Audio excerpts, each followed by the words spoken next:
Well, now I'd like to introduce our second speaker, Diane Flynn. And Diane has an enviable resume.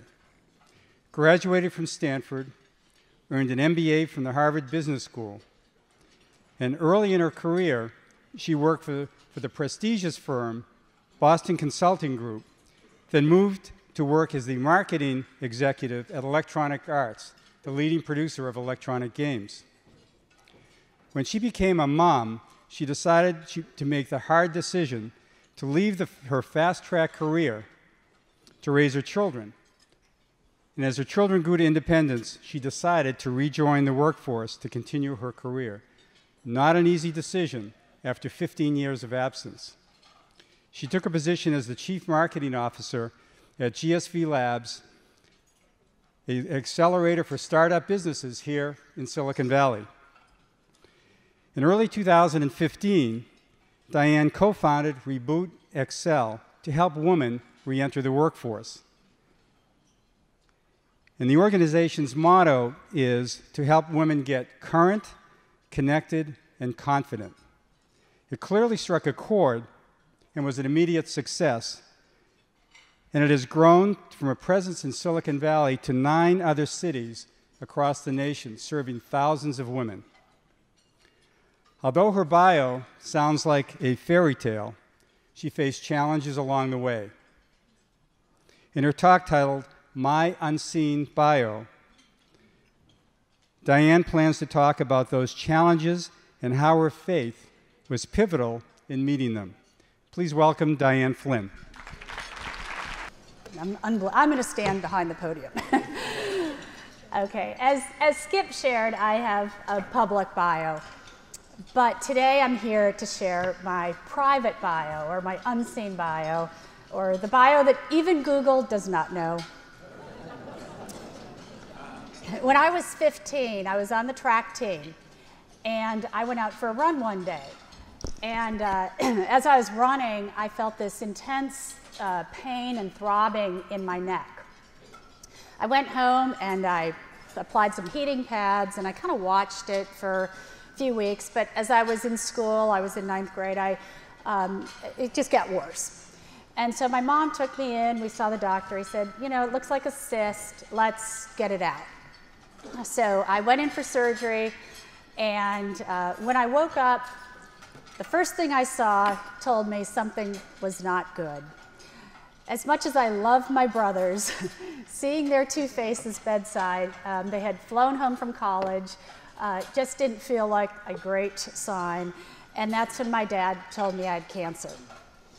I had cancer of the parotid gland, one of only 7 cases at the Mayo Clinic in Minnesota at that time. And I faced about a year of surgeries where they told me my left side of my face may never work again. And all my pictures, I have my finger holding up my smile, because I always wanted to smile, but couldn't. Fortunately, as you can see, and praise God, I regained my nerves on my left side of my face.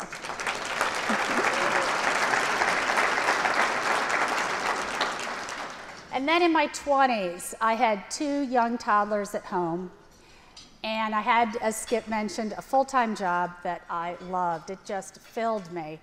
But I had enough stress to warrant about 7 years of chronic sinus infections, and it got to the point where something had to give. It was not going to be my toddlers, so my job took the back seat, and I, as Skip mentioned, stayed home for about 15 years raising my kids. A few years after I quit work, I had a 3rd child, my son Matthew, who's here today somewhere, if he got out of bed. I haven't seen him yet, so I'm making an assumption. He was born with some medical challenges and necessitated 6 different surgeries starting at 3 months. And then the good news, though, was that my parents, who lived in Minnesota at the time, I live here, were ever present. They were here for every surgery. My mom was always on a flight. People thought they lived here because they were here so often. Sadly, several years ago, she was out visiting, flew home for some elective knee surgery, and did not survive. And then a few years after that, my father had cancer. Spoke to him every day on the phone, and he passed away from cancer. And that was about about 4 years ago. A few months after he passed away, I was diagnosed yet again with cancer. This time breast cancer. So why do I share all this? The reason I do is, as I was preparing these remarks, I reflected on my life and what has brought me the most meaning and what has really cemented my faith. And it's not any of the things that Skip read. Those are great. As Vanessa said, it's nice to have a resume. But when I think about who I am and what has shaped my character and what has built my faith, it's these times when I was down on my knees, literally not knowing the future, that I felt God's presence. And as I was preparing this, I journaled a lot during these difficult times. And I was reading through some of my journals. And there were 2 verses that kept coming up over and over from the age of 15. And I wanted to share them with you because I honestly think they are what got me through this. One is Romans 12:12. Be joyful in hope, patient in affliction, and faithful in prayer. And the second is Romans 5:3. We rejoice in our suffering, because suffering produces perseverance, perseverance produces character, and character produces hope. At the time of many of these challenges, I did not have great patience. My family will attest. Patience was not my gift. I didn't have a lot of joy at times. In fact, many times I was very angry at God. But I was faithful in prayer. And I do think that I learned to find joy and patience and perseverance in those times of struggle and triumph. Wouldn't it be nice to learn all this without the affliction? I learned that through affliction is when I most fully experienced God's presence. So how has God worked through some of these events? I'm just going to touch on a few ways. I believe my early childhood experience with cancer, along with my son's medical journey, is what resulted in me working for the last 16 years, and I still do today, as an advisor at Stanford Children's Hospital. I help families navigate their path, which is very difficult and challenging, and I help the hospital develop more family-centered practices and care. My sinus infections, as hard as they were at the time, those were my speed bump. I tend to be a little like Vanessa. I'm a doer. And I don't pause very often. My dad used to come out and he'd sit in the family room and he'd watch me scurry around. He said, Diane, don't you ever just sit and reflect. And the reality is, it's not my natural state. I need these speed bumps in my life to say, take a time out and just reflect and pray. Psalm 46:10 is one of my favorites too. Be still and know that I am God. And I have to keep being reminded to be still because, God gives us our unique personalities. And then lastly, I think the cancer I had 3 years ago was totally pivotal to what I'm doing today. The ReBoot program was a result of a lot of months on the couch recuperating. And I did spend time in discernment and reflection and prayer. And what I felt God telling me, it was very clear. He told me that my life is more exhilarating when I help others more fully experience theirs. And I think that was the kind of vision that led me to ReBoot. Because when I came back into the workforce, I felt there were a lot of things I didn't know. I didn't know today's technologies. I didn't have a professional network. I didn't have a LinkedIn profile. And when I shared my story, I found I wasn't alone. There are a lot of women just like me who needed to upskill and develop confidence.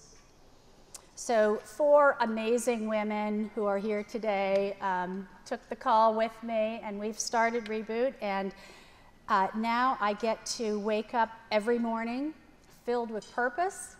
I get to use my talents, and most importantly, I get to change lives. And every week we hear from another woman who says, "You've changed my life."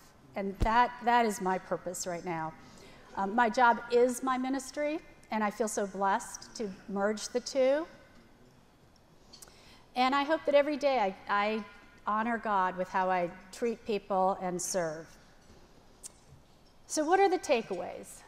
3 things I'd like to leave with you. 1, life is filled with tough times. No one escapes. If you're struggling with your career, with your health, with your kids, with loss, perhaps getting up in the morning is difficult, getting through the day is difficult, I want you to know that there is a source of strength that's available for the asking. It's very easy to seek God, and what I've found personally is that the peace and the comfort and the wisdom that He provides is immeasurable. Second, who knows your unseen bio? I selectively share my bio each week with a group of my prayer partners who are also here today. Thank you. And that is a tremendous source of strength for me. I had the chance to meet with my pastor, John Ortberg, to prepare these talks, this talk, and he shared something I thought was really poignant. He said, when we share our public bios, we might impress others. But when we share our private bios, we connect with others. And we all need more connections, as Skip pointed out. People connect with our messes, not our successes. So I would just ask you to consider sharing your private bio with at least one trusted friend. And third, ask God for help on your unseen bio. Every day I try to ask, God, what are you teaching me? How do you want me to respond? I've learned to thank God in everything, not for everything, knowing that He can sharpen and shape me for any challenge and use it for His good. Thank you.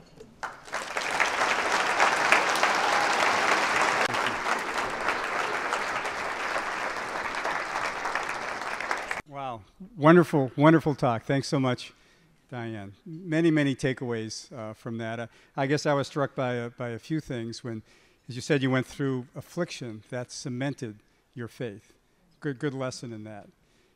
And as Diane said, we all have an unseen bio, and it is helpful when we can share that with a trusted friend. And it often is through affliction that we really get our relationship cemented with God. So thank you very much.